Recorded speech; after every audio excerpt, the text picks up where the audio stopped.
Shalom teman-teman semua. Hari ini kita bertemu kembali dalam ibadah online yang kedua. Untuk itu kita patut mengucap syukur kepada Tuhan karena atas penyertaannya kita dapat kembali beribadah. Untuk meresponi kebaikan Tuhan, mari kita awali ibadah hari ini dengan doa. Mari kita berdoa. Segala puji dan syukur kami naikkan ke hadapan hadirat-Mu Tuhan, karena atas kebaikan-Mu, Engkau masih menyertai kami anak-anak-Mu hingga saat ini. Kami akan memulai ibadah kami, kiranya Engkau mau memberkati, agar berjalan dari awal, pertengahan, hingga berakhir dengan baik. Terima kasih Tuhan Yesus, haleluya, amin. Teman-teman, Tuhan Yesus sangat baik bagi kita semua. Untuk itu, marilah kita memuji dan memuliakan nama Tuhan. Biar sukacita Tuhan mengalir untuk kita semua dan memberikan kekuatan bahkan semangat yang baru. Mari kita sama-sama memuji Tuhan. Terima sukacita surga.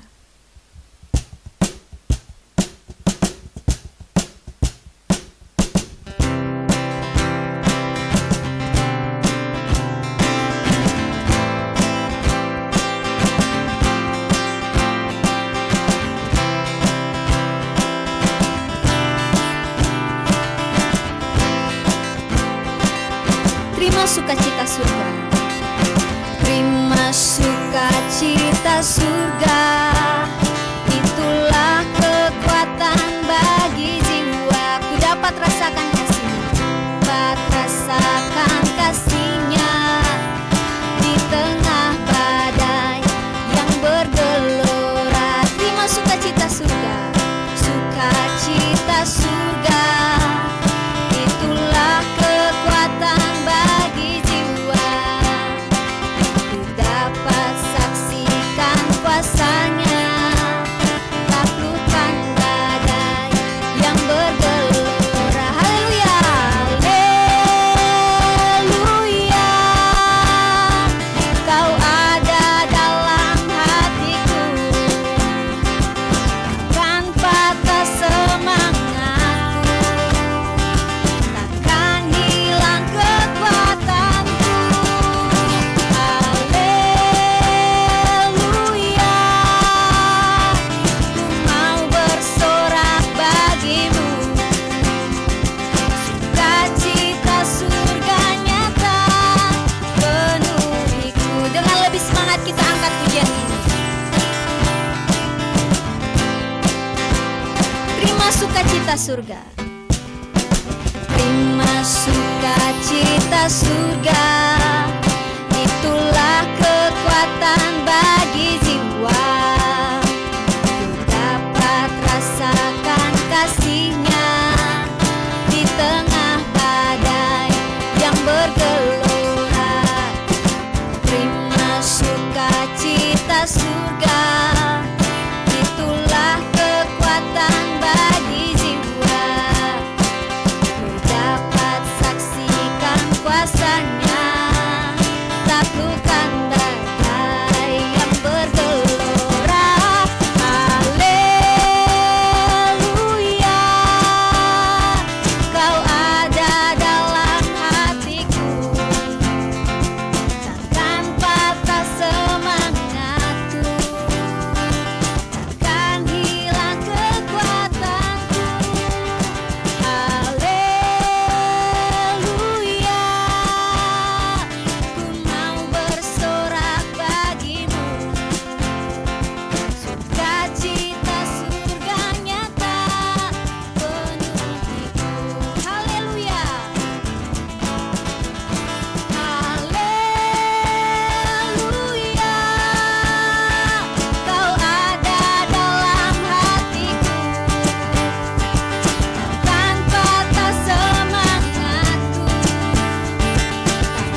Baik teman-teman, kita akan masuk dalam pemberitaan firman Tuhan yang akan dipimpin oleh Kakak Bill.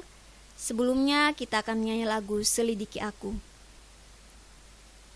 Untuk itu, mari dengan sungguh-sungguh kita datang ke hadapan Tuhan, merendahkan hati dan membuka hati biar Tuhan selidiki hati kita semua. Apakah kita benar-benar mengasihi Tuhan Yesus? Mari berjanji kepada Tuhan untuk tetap setia sampai Tuhan dapati kita semua tetap setia.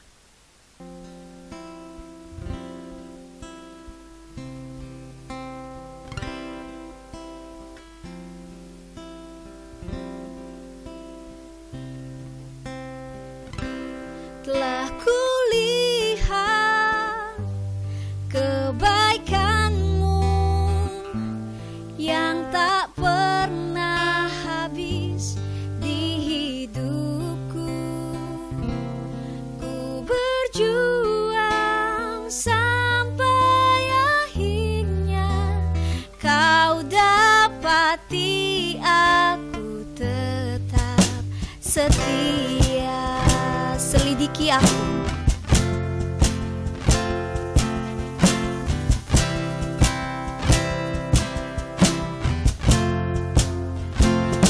Selidiki aku, lihat hatiku, apakah ku sungguh mengasihi-Mu, Yesus, Kau yang Maha Tahu dan menilai hidupku. Tak ada yang tersembunyi bagi-Mu. Selidiki aku, selidiki aku, lihat hatiku, apakah ku sungguh mengasihi-Mu, Yesus, Kau yang Maha Tahu dan menilai hidupku. Tak ada yang tersembunyi bagi-Mu. Telah kulihat kebaikan-Mu yang tak pernah habis di hidupku. Ku berjuang sampai akhirnya Kau dapati aku tetap setia. Telah kulihat kebaikan-Mu yang tak pernah habis di hidupku. Ku berjuang sampai akhirnya Kau dapati aku tetap setia. Ku berjuang sampai akhirnya Kau dapati aku tetap setia.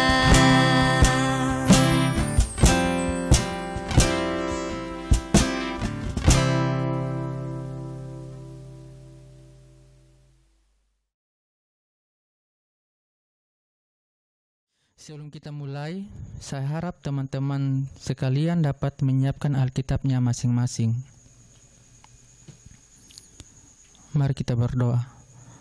Terima kasih Tuhan atas penyertaan-Mu sampai dengan saat ini Engkau masih memberikan kami nafas kehidupan. Kami akan membacakan firman-Mu, kiranya Engkau memberkati hamba, supaya hamba bisa menjadi saluran berkat untuk setiap orang yang mendengarkannya Tuhan. Terima kasih Tuhan Yesus, hanya ini doa dan harapan kami. Dengar dan sambut doa kami Tuhan. Dalam nama Tuhan Yesus kami sudah berdoa kepada Bapa di sorga. Amin. Shalom, damai sejahtera bagi kita semua.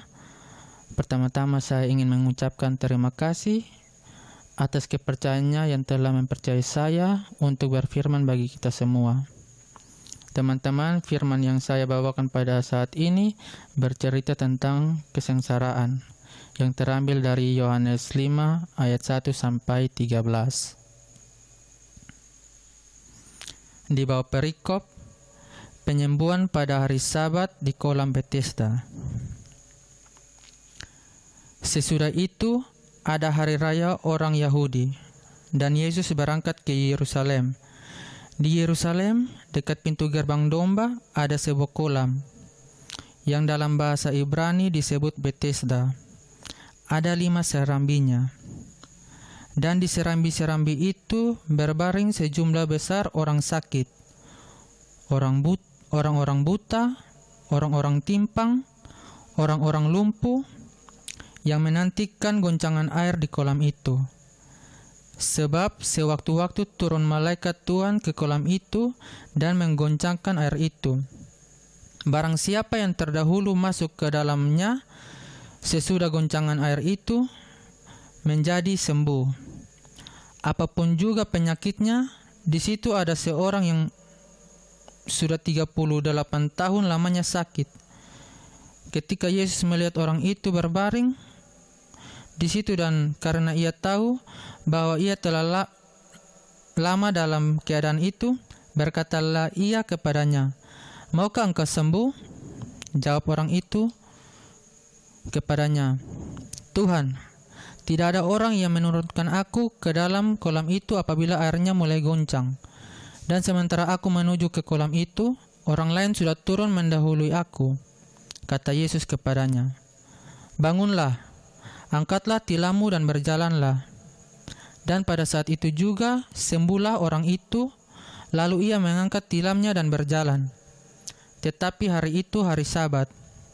Karena itu, orang-orang Yahudi berkata kepada orang yang baru sembuh itu, "Hari ini hari Sabat dan tidak boleh engkau memikul tilammu." Akan tetapi ia menjawab mereka, "Orang yang telah menyembuhkan aku, dia mengatakan kepadaku, 'Angkatlah tilammu dan berjalanlah.'" Mereka hanya bertanya kepadanya, "Siapakah orang itu yang berkata kepadamu, 'Angkatlah tilammu dan berjalanlah'?" Tetapi orang yang baru sembuh itu tidak tahu siapa orang itu, sebab Yesus telah menghilang ke tengah-tengah orang banyak di tempat itu. Demikian jauh pembacaan firman Tuhan kita. Berbahagialah orang-orang yang memegang pernyataan peringatannya, yang mencari Dia dengan segenap hati. Shalom teman-teman sekalian. Tema kita pada hari ini adalah yang hebat bukan pemenang tetapi yang bertahan. Teman-teman sekalian, hidup itu sebuah perlombaan antara sengsara dan nikmat. Artinya, semua manusia harus berjuang untuk mendapatkan kebahagiaan dan kenikmatan. Sekalipun harus melewati suka dan duka kehidupan yang ada, kita semua pasti pernah merasakan penderitaan. Tidak ada satupun manusia di muka bumi ini yang luput dari pencobaan-pencobaan yang menjadikan kita menderita. Tetapi, teman-teman semua, itu kita terima bukan atas dasar Tuhan Yesus membenci kita, melainkan Tuhan ingin kita bertumbuh. Tuhan ingin kita belajar dari setiap pencobaan-pencobaan yang ada, sehingga kita bisa menjadi pribadi yang lebih baik lagi dari hari kemarin, pribadi yang lebih dewasa lagi. Teman-teman, seperti yang sudah saya katakan, pada dasarnya semua orang akan mengalami yang namanya penderitaan. Contohnya, yang kehidupannya kekurangan akan menderita apabila tidak memiliki uang ataupun makanan. Tetapi jangan salah teman-teman, yang dikelilingi harta berlimpah juga bisa merasakan penderitaan apabila dia tidak mendapatkan kasih sayang dari orang lain atau dia mengalami sakit yang parah. Teman-teman yang saya kasih dalam Tuhan kita Yesus Kristus, Tuhan tidak hanya mengaruniakan hidup secara otomatis dengan segala kenikmatannya, tetapi itu harus diperjuangkan. Dan kemungkinan untuk alami derita di dalam hidup yang Tuhan beri ini, itu sebuah keniscayaan. Itulah sebabnya kita tidak perlu kaget di dalam menjalani dinamika kehidupan ini dengan segala suka duka, pahit getir dan asam manisnya yang kadang bercampur melilit atau membelenggu kita. Peristiwa kolam Bethesda di Serambi pintu gerbang domba memberi beberapa pelajaran iman bagi kita. Antara lain ada 5 hal ini. Yang pertama, hidup itu sebuah perjuangan. Untuk menikmati hidup dalam sukacita dan damai, orang harus berlomba. Tidak bisa hanya duduk dan berharap. Tidak ada berkat yang turun otomatis dari langit, teman-teman. Orang harus berjuang untuk mendapatkan kasih karunia Allah. Bandingkan, masing-masing orang yang berjuang untuk mendapatkan kesembuhan di sana. Yang kedua, berjuang harus disertai iman. Bahwa mereka yang sedang berjuang untuk mendapatkan anugerah, bahwa mereka yang sedang berjuang untuk mendapatkan anugerah Allah untuk kesembuhan itu, yakin dengan sungguh bahwa ada mujizat yang akan datang dan yang akan Tuhan tunjukkan. Untuk apa bersusah payah kalau tidak yakin dan percaya bahwa Tuhan ada di sana? Itu yang dialami oleh sebagian besar mereka yang sembuh. Yang ketiga, solidaritas perlu dan jangan egois. Di dalam setiap perjuangan kehidupan, kadang terlihat dengan nyata bahwa manusia hanya memikirkan dirinya sendiri. Yang penting saya selamat, yang penting saya aman, saya bahagia. Orang lain bukan urusan saya dan bukan tanggung jawab saya. Di sini egoisme kadang menonjol. Itu terlihat dari mereka yang sedang berjuang untuk sembuh. Mereka hanya mementingkan diri mereka sendiri. Yang keempat, iman menyelamatkan engkau. Kadang di dalam hidup ini kita sangat mengharapkan pertolongan orang lain. Tetapi kadang pula pertolongan itu tidak datang. Kita kadang kecewa dan putus asa karena antara harapan dan kenyataan itu tidak sebanding. Jangan lupa kita masih punya iman, teman-teman. Dan Tuhan tahu itu. Itulah yang dialami oleh orang-orang yang sakit itu, yang disembuhkan oleh Tuhan. Yang kelima, sengsara membawa nikmat. Orang-orang yang pernah alami derita di dalam perjuangan hidupnya, Tuhan memperhitungkan derita mereka dan pengorbanan mereka tidak pernah jatuh di tanah. Karena Tuhan terus menopang hidup mereka, kadang sengsara membawa nikmat. Itulah yang dialami oleh si sakit, karena Tuhan itu Allah yang solider dengan derita kita. Dia Allah yang peduli karena dia sendiri pernah merasakan penderitaan itu. Dia Tuhan yang punya sensitivitas yang tinggi dan Allah yang empati. Teman-teman sekalian, terkhususnya kita pemuda-pemudi Jemaat Koinonia Kupang, kita sudah memasuki minggu sengsara yang kelima. Dulu di saat seperti ini biasanya kita sedang sibuk-sibuknya mempersiapkan dan menjalankan banyak kegiatan. Tetapi saat ini dengan kondisi pandemik yang belum juga berakhir, saya yakin banyak dari kita, pemuda-pemudi yang sedang menderita karena pandemi ini. Teman-teman, kita yang dulunya hampir 70% kehidupan kita berada di luar rumah, entah untuk pelayanan, entah untuk bersosialisasi dengan orang lain, entah untuk teman atau pacar, dan juga hal-hal lain. Saya yakin kita sedang menderita karena dipaksa untuk menghentikan semua kegiatan itu dan dipaksa untuk di rumah saja. Tetapi teman-teman, mari kita jangan menjadikan pandemik ini sebagai alasan untuk berhenti melayani, karena kita telah diberikan pengetahuan. Mari kita tetap menjalankan pelayanan dengan menciptakan hal-hal baru yang dapat dijalankan di masa pandemik, dengan tetap mematuhi protokol kesehatan. Dan sesuai dengan tema kita saat ini, yang hebat bukan pemenang tetapi yang mau bertahan.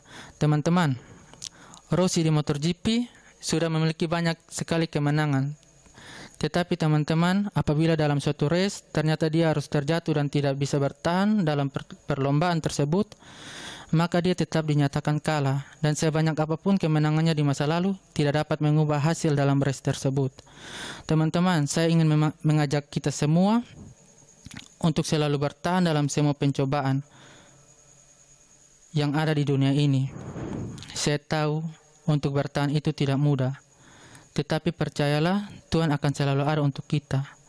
Tuhan selalu memperhatikan kita. Kita hanya perlu meminta pertolongannya dengan iman. Maka Tuhan akan senantiasa datang membantu kita. Ingat, Tuhan tidak akan memberikan kita cobaan yang melewati batas kemampuan kita. Percayalah, semua ini akan segera berakhir. Dan siapapun yang tetap bertahan dengan iman, maka percayalah, semuanya akan diindahkan pada waktunya, dan semuanya akan ditambahkan bagimu. Amin. Teman-teman sekalian, mohon maaf apabila ada kekurangan, dan apabila ada yang mau ditambahkan, saya harap teman-teman bisa menulis di kolom komentar agar kita bisa belajar bersama-sama dan menjadi berkat bagi orang lain. Amin. Mari kita berdoa. Terima kasih Bapa atas penyertaan-Mu. Hamba telah berbicara sedikit Tuhan. Kiranya apapun yang sudah hamba sampaikan bisa menjadi berkat bagi kami semua Tuhan. Terima kasih banyak Bapa. Ibadah kami selanjutnya kami pertaruhkan ke dalam tangan-Mu. Hanya di doa harapan kami, dengar dan sambut doa kami. Dalam nama Tuhan Yesus kami sudah berdoa kepada Bapa di sorga. Amin. Terima kasih untuk Kakak Bill yang telah memberitakan firman Tuhan untuk kita semua hari ini. Kiranya Tuhan memberkati dalam tugas dan pelayanan. Untuk meresponi firman Tuhan, mari kita semua sama-sama memuji Tuhan dengan menyanyikan lagu Allah Sumber Kuatku. Allah sumber kuatku, Allah sumber kuatku, Allah sumber kuatku dan bagianku selama-lamanya, selamanya. Hanya Kau milikku di surga.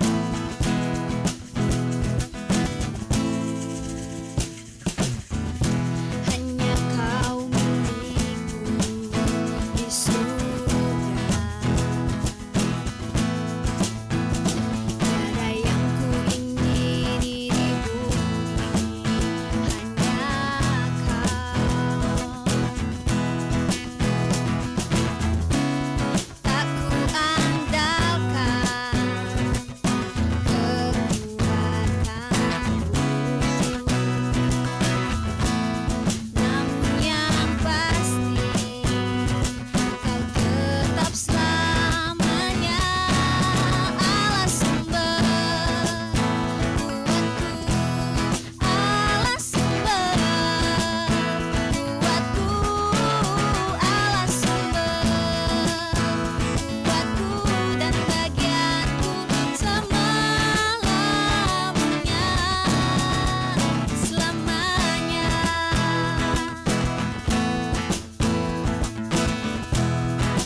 Baik teman-teman, kita akan masuk dalam doa syafaat yang akan dipimpin oleh Kakak Sela Latu Perisa. Sebelum itu, mari kita sama-sama menyanyi lagu Ku Percaya Janjimu Ajaib. Mari kita semua tundukkan kepala, angkat hati dengan sungguh-sungguh. Tuhan, kami percaya janjimu. Kau nyatakan kasih setiamu atas kami semua. Untuk selamanya kami berserah dalam kekuatan-Mu Tuhan.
Mari kita menghadap Tuhan dalam doa, kita berdoa. Ya Tuhan Allah Bapa kami yang di surga, terima kasih atas kasih setiamu yang tak berkesudahan bagi kami. Pada saat ini, kami telah menaikkan puji-pujian, dan kiranya puji-pujian yang kami naikkan boleh berbau harum di hadirat-Mu. Bapa, kami juga telah mendengarkan firman-Mu, kiranya apa yang kami dengar tidak berlalu begitu saja, tetapi boleh kami lakukan dalam kehidupan kami sehari-hari. Ya Tuhan, pada saat ini kami datang ke hadirat-Mu dengan membawa beban doa kami untuk bangsa dan negara kami, di mana pada saat ini kami dilanda COVID-19. Ya Bapa, kiranya dari dampak COVID-19 ini, kami mau untuk selalu mentaati setiap protokol kesehatan. Orang-orang sakit yang terkena COVID-19, kiranya Engkau menyembuhkan mereka ya Tuhan. Tidak lupa kami berdoa untuk orang tua kami, yang selalu setia mendukung kami dalam setiap pelayanan. Biarlah Engkau memberikan mereka kesehatan dan selalu menyembuhkan mereka dari setiap penyakit yang sedang mereka derita. Bapa, kami juga berdoa untuk pemuda-pemudi. Biarlah kami boleh selalu sehati dalam ibadah online ini. Kiranya teman-teman pemuda dapat mengikuti ibadah online ini. Tidak lupa kami berdoa untuk teman-teman yang dalam bangku sekolah, kuliah, yang bekerja, yang sedang mencari pekerjaan. Engkau juga senantiasa memberkati mereka. Ibadah online yang akan dilaksanakan minggu depan, kami juga serahkan ke dalam tangan-Mu. Mengampuni akan segala dosa kami. Hanya ini doa dan firman kami, dalam nama Tuhan Yesus. Amin. Terima kasih untuk Kakak Sela yang telah membawakan doa syafaat untuk kita semua. Tuhan Yesus memberkati. Teman-teman, kita sudah sampai di penghujung ibadah kita dan kita akan bertemu kembali dalam ibadah pemuda online tanggal 25 Maret 2021 jam 7 malam. Sampai jumpa dan shalom. Kita angkat pujian, tenanglah kini hatiku.